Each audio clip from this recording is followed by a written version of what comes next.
Hi mga Lods, magandang araw po sa inyo lahat. Kung di pa nga po kita subscribers, palambing naman po. Please don't forget to subscribe and click the notification bell para updated kayo palagi sa mga bago kong upload na videos.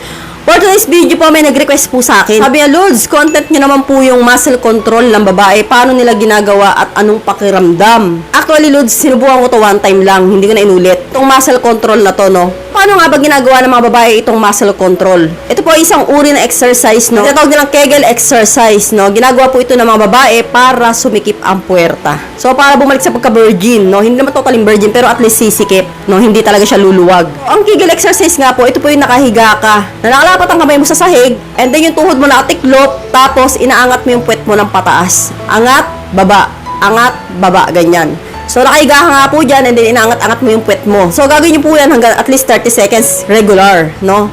So, mas maganda ginagawa mo everyday kung talagang gusto mo mas effective. At ginagawa mo po yan at least empty bladder ka.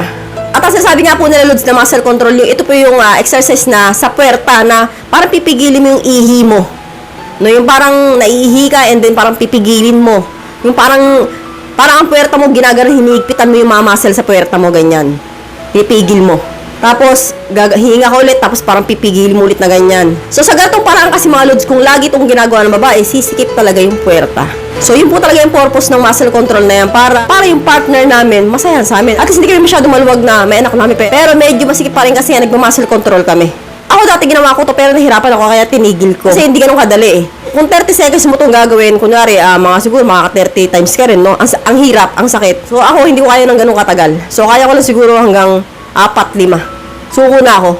Kasi nahirapan ako yung hirap pigil ng ihi kaya.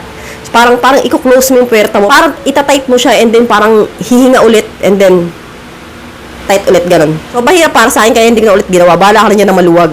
So, yun yung isip ko. So, may mga babae rin mga Lods na ginagawa yung muscle control during talik, no? Ang ginagawa po namin habang nakapasok yung sandatan ninyo sa puwerta namin, sa kepias namin, parang ginagawa namin yun na nga, parang hinihigpitan namin yung muscle namin sa aming kepias. Para kapag pinasok nyo yung junjun ninyo, parang medyo paramdam ninyo masikip. So, hinihigpitan namin habang ginijarjan nyo kami, yun na nga. Tapos, and then, parang hihinga ulit, and then, parang sisikipan ulit namin na ganyan. So, ganyan po talaga yung ginagawa ng mga babaeng muscle control.